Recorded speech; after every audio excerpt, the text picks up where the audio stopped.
लोकसभेच्या चौथ्या टप्प्यातील मतदान आज सुरू आहे। देशातील 96 लोकसभा मतदारसंघात मतदान सुरू असून यात महाराष्ट्रातील 11 मतदारसंघाचा समावेश आहे। बीड लोकसभा मतदारसंघात लाईव्ह वार्तांकनासाठी गेलेल्या पत्रकाराचं हृदयविकाराच्या झटक्याने निधन झाल्याची घटना घडली आहे।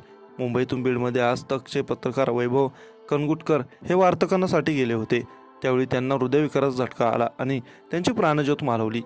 याबाबत मिळालेली माहिती अशी की पत्रकार वैभव विजय कनगुटकर हे मुंबईकडून बीड लोकसभा मतदारसंघात वार्तांकनासाठी गेले होते। तिथे लाईव्ह रिपोर्टिंग झाल्यानंतर त्यांना तीव्र हृदयविकाराचा झटका आला।